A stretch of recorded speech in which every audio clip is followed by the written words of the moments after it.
look down and I see a Shams Charania notification that the Memphis Grizzlies had traded Desmond Bane. And I said, sorry, Dad, our time has been cut a little short, as I took in the news that, yes, Desmond Bane had been traded to the Orlando Magic. And the full summary of this trade, the Magic get Desmond Bane, the Grizzlies get Kentavious Caldwell-Pope, Cole Anthony, 2025 16th pick, so that's 16th pick in this year's draft, 2026 first rounder, which is the best pick of Phoenix or Washington, 2028 unprotected first round, 2030 unprotected first round, 2029 lightly protected first round pick swap. And CJ, I don't know about you, but my immediate response was, they got all that for Desmond Bane? Desmond Bane, who I desperately tried to make an all-star. My God, did I try to make Desmond Bane for all-star happen? Not once, not twice. I think I did it 3 times, but it never became a thing. It just never was. And so I, again, went back to counting those picks. 1, 2, 3, 4 unprotected first-round picks for Desmond Bane, plus 2 rotation players in KCP and Cole Anthony. And we'll get into what their future could look like in Memphis. But it was a ridiculous haul. Was that similar to your response? Yeah. I was like, oh, my gosh, imagine what somebody might be able to get for Kevin Durant or Giannis or Luka even. We do winners, losers of trades so quickly. If there is one loser, I'm not willing to define a winner. I think both teams won, and we can get into it. The loser of yesterday, the Dallas Mavericks again. Not the Dallas Mavericks. Nico Harrison there again. You go. There Nico it Harrison is. once again looks absolutely Looney Tunes for the trade. You trade Luka to the Lakers for Anthony Davis and some beans, and the Magic had to give up 2 rotation players and 4 unprotected picks, including a real juicy one in next year's 2026 pick for Desmond Bane. Like, that's the biggest, the forever takeaway is every trade will always be measured up to the Luka trade from here on out. And I feel like every trade from here on and thereafter will once again make Nico Harrison and company with the Dallas Mavericks look goofy, even though they were gifted with their ineptitude at the number 1 pick in this year's draft. It doesn't take it away. But yes, I'm with you. You go into the, what does this mean for everybody else? What's juicy about the 2026 pick? Well, you get into the assumption, and I would be quicker to like put a pause on how bad the Phoenix Suns are going to be. So it's the Suns pick? It's the Suns pick or the Washington Wizards pick, but I believe it's top 8 protected from the Wizards, but it's the best of those 2. Gotcha. And so the assumption is that it is going to be a good pick. The assumption for me also becomes okay, how do you use that pick? How do you use any of these picks? And the biggest thing that you look at this trade from the Grizzlies side of things, and you say, there is no universe where you don't accept this trade. And I, somebody who sat on the side of, well, maybe it's not yet the right time to give up on the big 3 in Memphis of Ja, Jaren, and Dez. And listen, I have always been a Desmond Bane believer. Like, I'm not going to punt on that now. I'm not going to switch it up. I have always believed in Desmond Bane, and the Bane train will be missed. Downhill Dez will be missed. I swear to you, I have never received more texts or messages from the female fan base of the Memphis Grizzlies in regards to a news notification. They are going to miss him. That's all I'm going to say. The Grizzlies girlies are in shambles from yesterday. But what I look at is just in terms of the things that he delivered, and I know coming off a bad season, I won't miss the Point Des experience. I won't miss what the Oklahoma City Thunder turned him into in the first round of this year's playoffs. But what I will miss is when Desmond Bane was just on an absolute heater from a catch-and-3 standpoint, and also his growth as a creator and being able to develop, being a true multi-level scorer for this team. Also, what he gave in terms of maturity, leadership. We talked so much about the toughness that this Grizzlies team at times lacked, and I thought Desmond Bane continuously did a really good job of elevating into a space and a role where he accepted being a more leadership-focused voice, of being a tough guy. I think it's a great pickup for the Magic. And obviously the Magic give up all of that because they see Desmond Bane as the key to them competing in a weaker Eastern Conference next season, but you put Desmond Bane next to Paolo Banchero and Franz Wagner and Suggs and Wendell Carter Jr., and they don't have to move off any of the younger pieces that they're really excited about, and they think that's the key. They had abysmal three-point shooting this year. What do? You get an excellent three-point shooter. Like, you can think whatever you want about Desmond Bane and what this last season was and what his fit was ultimately for the Grizzlies. He is one of the best three-point shooters in the NBA. And in a league that values three-point shooting, and for a team like the Magic that was so bad in that area last season, it's an immediate upgrade for them. Now, on the flip side of that, for the Grizzlies, you get to this point where they obviously reached the conclusion, and I think a couple things can be true. One, we are moving into this world where big threes cannot and likely will not exist in the new CBA with the second apron. You simply cannot afford to pay 3 players at a superstar level. And if you are looking at the 3 of the Grizzlies in Ja Morant, Desmond Bane, and Jaren Jackson Jr., Desmond Bane was the number 3. Ironically, he will be wearing number 3 for the Orlando Magic, which is such an odd thing to see when a player that you've known the entirety of their career has a new jersey and a new number. So it all comes to you at once. But I think there was this belief, a growing belief, that a Ja Morant, Desmond Bane backcourt was going to have a difficult time winning a championship. They're too small. You were going to have a hard time paying all 3 of those players, and ultimately you have to make a decision to move off of a young core. And that's a big choice for this front office. This is a massive move. We were curious what this offseason was going to look like, and this is symbolic of Zach Kleiman's comments at exit interviews saying 48 wins and a sweep in the first round is not enough. And not just not enough, that you're not close. And if you're not close, you have to do something big. And this is the something big from the side of the Grizzlies. Absolutely it is. You can break this down a whole lot of different ways. Just on the Magic side of things real quick, I don't think any more needs to be said other than they had a clear need and they filled it. They clearly needed somebody who can get in there and shoot, be a spot-up shooter, can be a catch-and-shoot type guy, long live the fly-by king, FBK. And Desmond Bane fills that need, and that is clear.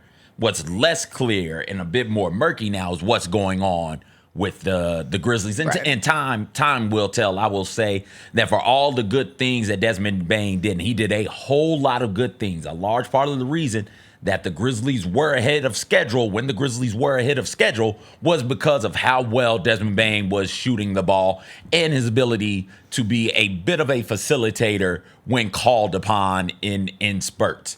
Like they needed something else. Paying Bane what they paid him, unfortunately, the way the cap is set up, that meant that they had to sacrifice a couple of other positions of need. Backup point guard is one, another quality wing or quality center. They sacrificed those types of things for Desmond Bane, Ja Morant, and Jaren Jackson Jr., the 3 of those, to pay them their money. Well, now that you moved Bane, now you get some of that flexibility back, and you can get 2 for 1.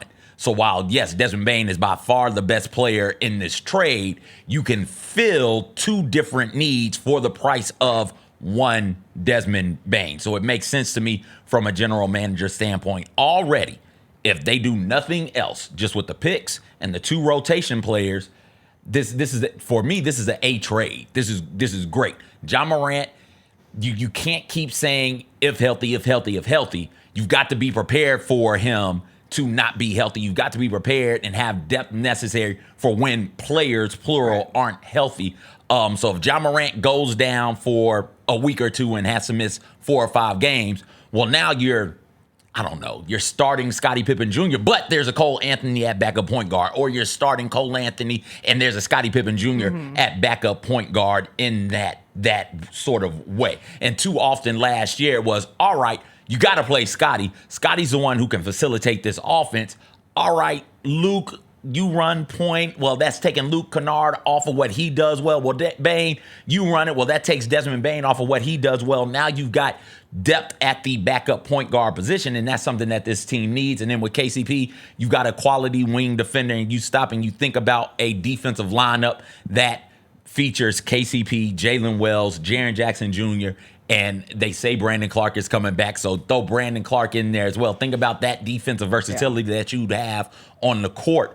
And you free up more shooting opportunities for everybody's high on him. You free them up for Gigi, right? If you believe Gigi Jackson is somebody who can go out there and get buckets and is just a bucket getter, Well, how is he going to get those shots if you got the split shots with Bane and John and Jaren plus Santi coming off the bench and some of these others? Well, now you freed up shots for some of these other guys to go out there and take and get more comfortable. So all in all, for me, if they do nothing else, but there's potential with all of these draft picks and the 2 rotation players. I know this front office so much and make this like an A++. Loves to draft. Second rounders. I am just begging just this once. And I do believe they are trying. I want them to go shopping. I want them to go like 90s Valley Girl. We are going shopping. Like, this is the time. You can't sit anymore. And this is where I think, and I'm really interested in talking to DeMichael Cole when he joins us in the next segment, but there does seem to be a pretty big disconnect between the local media response to what this trade means for the Grizzlies versus the national media response, and almost the assumption from some of the bigger names in the NBA space going the route of, well, this is just the beginning of a total rebuild for Memphis. And if Desmond Bane can go, then what's next for Ja Morant and Jaren Jackson Jr.? Whereas the local perspective, and also the perspective of, I thought it was very interesting. I did turn on Get Up on ESPN this morning. And so you have the Brian Windhorst continued comments of, what does it mean? And thinking, could it be a deal for Ja? Could it be a deal for Jaren? You had Richard Jefferson saying that they should trade Ja Morant. I believe Mike Greenberg brought up trading Jaren Jackson Jr., but the person who was also on that this morning was J.B. Bickerstaff.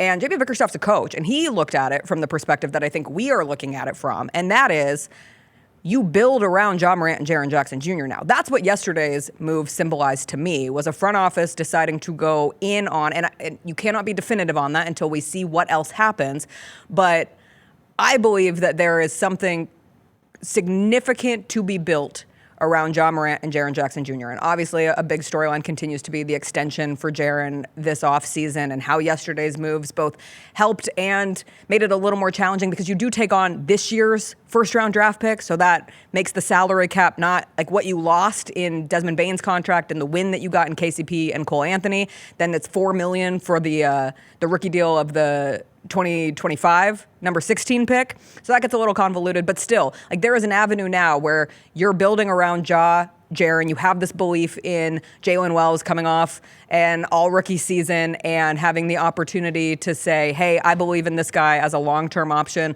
on the wing. Who are we putting next to him? From a short-term solution, KCP is intriguing because you can't get away from the fact that he had an abysmal shooting year last year. And I know he was better coming out of January. His numbers went up significantly. But when you look at KCP as 34% from 3 last season, like, you start to think, yes, the Grizzlies got better defensively, but they took a step back yesterday in terms of having consistent 3-point shooting. So how can you get more of that? I struggle on the Cole Anthony piece because I am with you on that. I've seen a lot of people say Cole Anthony can't be the number 3 point guard on this team. Like, he's better than that. But I think from the Grizzlies' perspective, having depth at that position is so important because of what you laid out. It doesn't matter where he is on the depth chart. He is there. However y'all can have the conversation about backup point guard Scotty or Cole Anthony before the season gets started, and we see these dudes in camp and see them going through game action. And again, this could be a moot conversation. They once had Patrick Beverley on the roster. You remember that trade? Yeah. And then before the season started, that was one of my gone. favorite careers. Patrick Beverley. So, like, forever Grizzly. KCP and Cole Anthony may not be one of, or both may not be on this roster. I'm just saying, if it ends here and nothing else gets done, which I highly doubt, but if it ends here and nothing else gets done, you now have depth at the backup point guard spot. And that's something that this Grizzlies franchise, I don't think they've ever had 2 dudes behind the dude at point guard. Well, and it's a weird thing because if you have a constantly available point guard, like if Ja Morant is playing 90% of games, then you don't need that. But like, history would tell you that there is an availability issue, if you want to call it that you could treat by having more depth at that position. Now, granted, you also need some depth in the front court, and with the Zach Edey injury coming out of this offseason, what they are going to do for that to start next season, and you're always on the hunt for big 3-and-D wings, like, all those things don't go away. But I will say, the Grizzlies coming out of yesterday's trade are like tenfold more in the mix to make a big trade now. And if it's not a big trade, it could be a smaller than big trade. I am not saying that the Grizzlies are going to go out and win the Kevin Durant sweepstakes. I really thought that's what we'd be talking about coming out of the weekend. Not the Grizzlies getting Kevin Durant, but I thought the Kevin Durant news would come through this weekend. You had the break between how we did not have an NBA Finals game on Father's Day is beyond. Like, what a miss of a window. But alas, we get Game 5 tonight, and so I kind of thought that would be the big trade that we were discussing. But the Grizzlies are at least in a better position today than they were going into the weekend to at least flirt with being in contention for Kevin Durant. And I am really intrigued from the KD standpoint of the news coming out of the weekend of his preferred destinations of the Heat, the Spurs, and the Rockets. And you can always have preferred destinations. That does not mean that the Phoenix Suns' best deal available is ultimately going to be the Heat, the Spurs, the Rockets. And I forget who brought it up, but somebody said, sometimes when these preferred destination stories come out, it's because that player and their team are aware that one of the non-preferred destinations is a leader in the clubhouse. And so they just want to make it crystal clear, like, this is where I want to go. And you look at the assets that the Grizzlies have available, and one of those picks, hey, Phoenix could get their 2026 back, Or you look at what's going to happen with the Celtics, and now you have a better package for a Derek White, for a Jaylen Brown. The rumor mill of Denny Avita being somebody that the Grizzlies are potentially interested in. Or you go down a next level and you figure out if there's, either a big that works or another one of those wings. I saw somebody bring up Nickeil Alexander-Walker could potentially work with a sign and trade type situation. There's just so many more options today.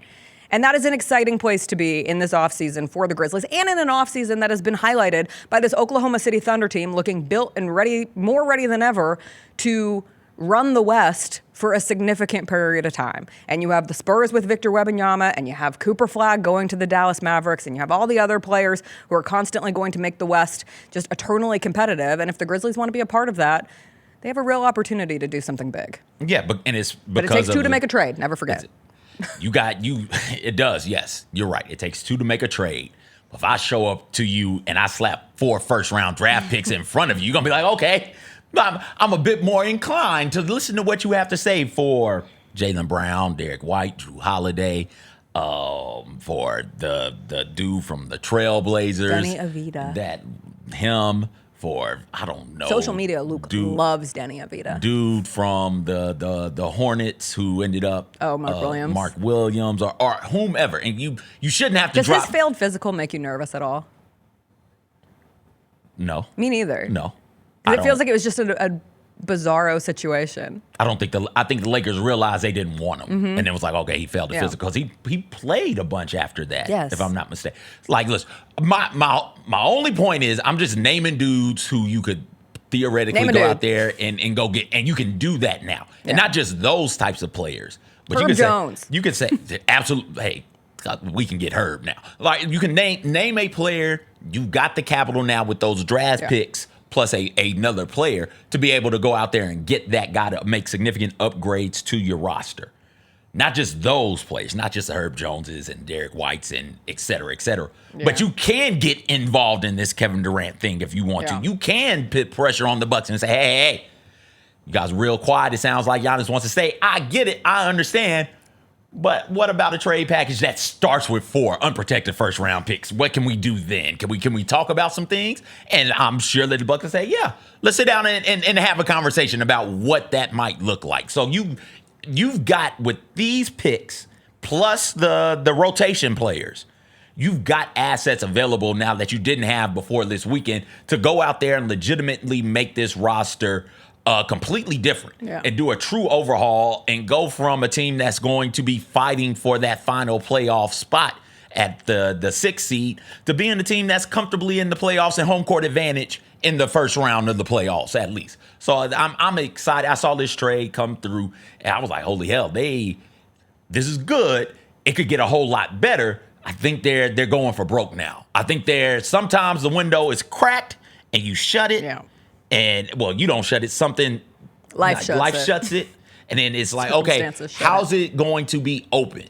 And it sounds like the front office here is like, okay, we're going to crack this mother bleeper open with a crowbar. This is the window.